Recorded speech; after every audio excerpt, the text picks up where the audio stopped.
That's why I want to share that video with you first before we get started. Because I did a survey at my police department. I did a survey on what is the first thing that comes to your mind when you hear the term or phrase, man up. Man up back in the day when I was coming up, and people who are along my age group, and I know I can speak for Cal also, is that when they said man up, our coaches did, and we were receptive to that. But if I told you today, and I probably told some of you guys with regard to someone came to you and said man up, that you probably would be a little bit disenchanted. I can tell you that the research now shows that it creates a lot of mental and emotional problems for young people now. So in my field of endeavor, we have to change our concept and the way we do things.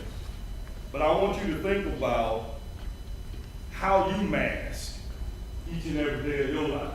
What mask are you wearing? When you wake up in the morning and you're getting ready for school, do you put on a mask? Do you put on a mask because you want to be a cool guy that day? You the athlete? You the one that the girls like? Or you the thug? What mask are you wearing? And can you turn it on and off at your leisure? I want you to think about that while I go through this presentation. I'm not going to spend a lot of time going through my entire PowerPoint because I just like to talk. I just like to keep it real, man. That's the way I am. I did a PowerPoint presentation just to keep me flowing, but when it comes down to seeing young people like yourself, all I want to do is just have a conversation. Because like my bio said, I've been in law enforcement almost 30 years, man. I haven't seen it all. I've seen it all. Even when I thought I hadn't seen it all, I've seen it all. But I want you to think about that. Topics of discussion today, I want to talk about what defines you. What defines you as a man? What defines you as an individual? And some of the things we talk about, which we hear all the time, customs, culture, your beliefs, your thinking process, your thought process, art, your music, all of that stuff, yeah, that defines you. But I want to get to the nuts and bolts of what really, really defines you. See, this stuff here that we talk about, that's all school stuff. That's all school stuff. You read that in this book. You find that. You look up what's the definition of culture. It's going to throw all of these things out there, which I mentioned earlier. Okay? But what I want to really, really look at is you got two dynamics that's working with you guys, and you may not even realize it. Did you realize that there's a police culture that you interact with almost every single day? Absolutely. And it defines you more than you may think. We talk about that mask again. But we'll talk about that a little bit later. When you look at this picture, what do you see? What's the thought that first comes to your mind when you look at that picture? Do you see police as your friend? Do you see them as a helper, a tyrant, an oppressor? What do you see when you look at those pictures? What do you see? Police brutality. We're going to discuss. What do I see? Is it more important for me to understand what you see, or is it more important for you to understand what I see? As a law enforcement officer. Is it more important for you to understand what I see? You been watching the news lately? Of course you have. What just recently happened a few days ago? With the two guys getting shot up in New York. One shot dead, police officer. Jumping from the car and running. Everybody familiar with that? So is it important for you to understand what I see? Let me tell you what cops' perspective. Officer safety is number one. That's all we care about. My number one option is going home with the same number of holes that I showed up with that day. I don't need you to put another hole in me. Officer safety is number one. You need to understand that and the way you interact with me. You see a lot of times you come on crime scenes where everybody gathering around, they got a cell phone, they want to get involved. That's not the way to be. You got to understand. Family is first in most officers' lives. That's all they care about. What's secondary? The job, the politics, community. You see on our cards it says protect and serve, and this is true. However, number one is officer safety and family. The organization, we care about the organization because we care about the rules and the regulations, because if we do something wrong, we're going to be terminated, and we may not be able to enjoy our pension. Once again, we understand that African Americans make up the biggest portion of the penal system. Did you know that between African Americans and Latinos, they make up 71% of the population in federal prison? Did you know that? 71%. So when I see a young black male, what's the first thing that comes to my mind? It's all about perception. It's all about perception.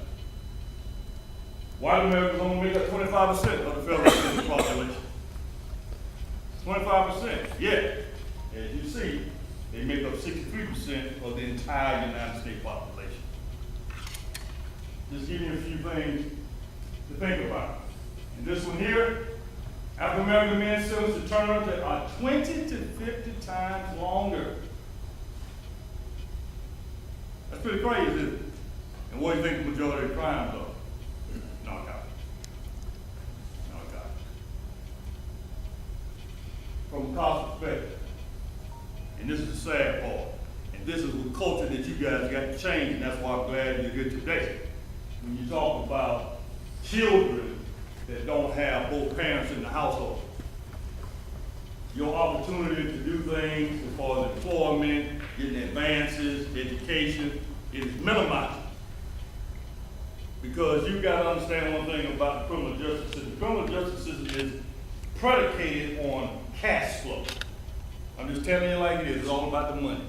Let me give you a quick example. We got a homeless population here in Daytona Beach. Huge homeless population.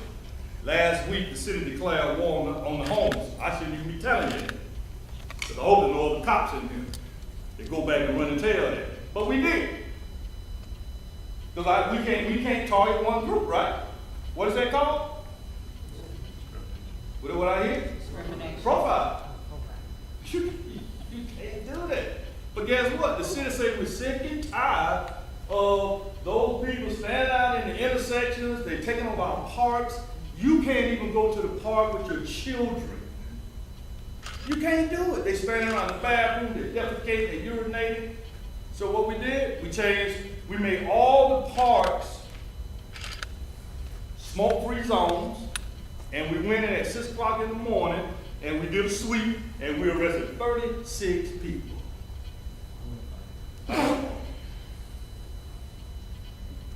That enough?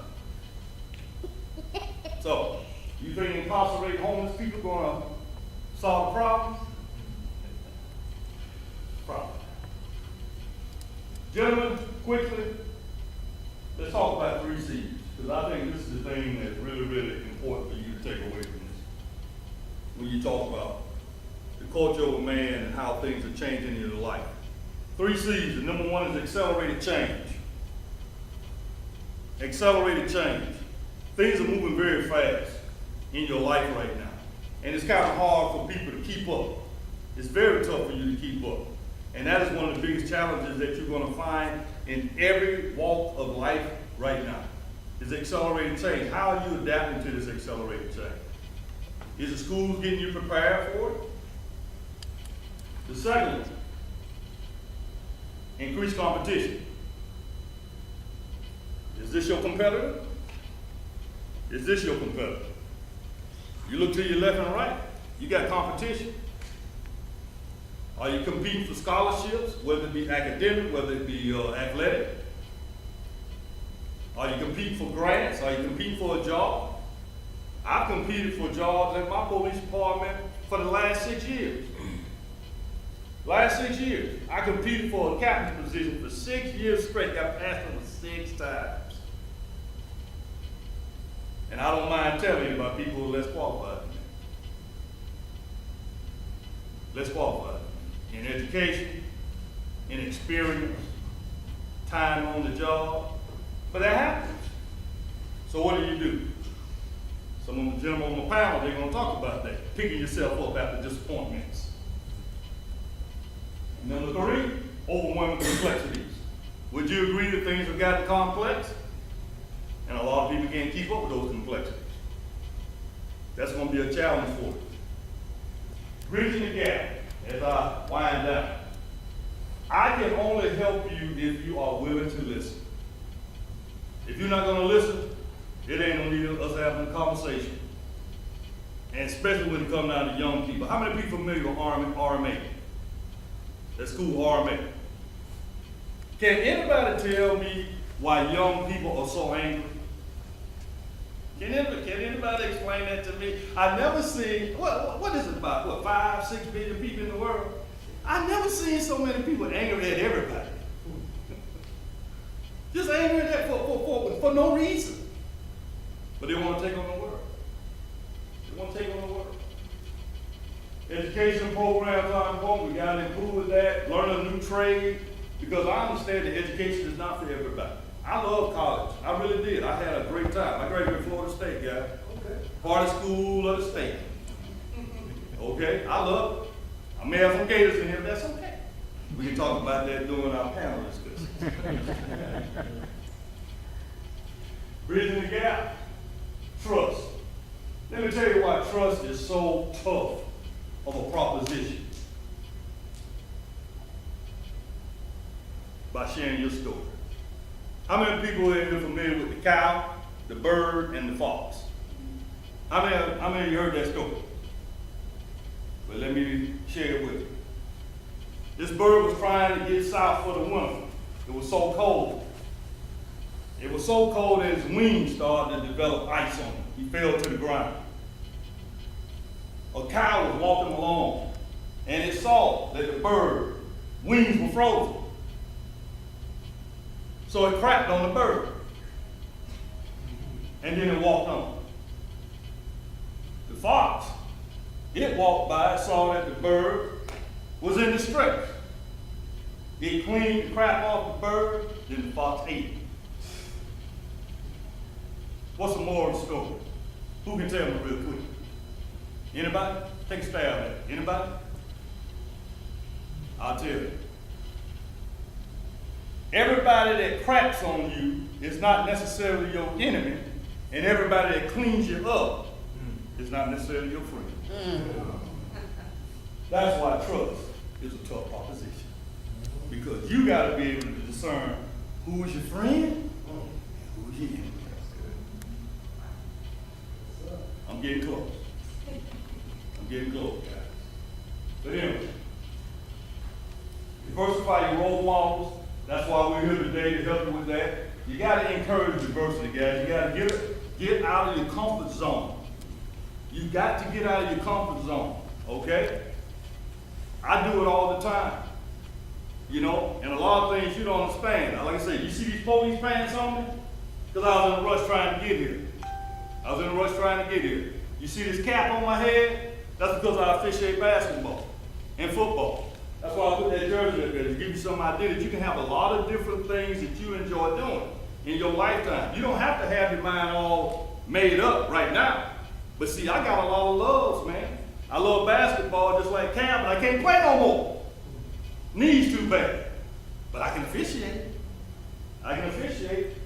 And when I talk about you diversifying, this is what I mean more than anything. When you look at different professions, find other people who are doing it well and try to emulate. You have a lot of great people in the surrounding area. How many people know Eric Lewis? NBA official. Do you realize that the highest paid NBA official makes $500,000 a year? That's right. Emulate. My time is coming to an end. I wish I could say more. But this is very, very important. I want you to put that in your head. You're the smartest person in your group. You find your self first. It's just that simple. I thank you for your time. I'll see you.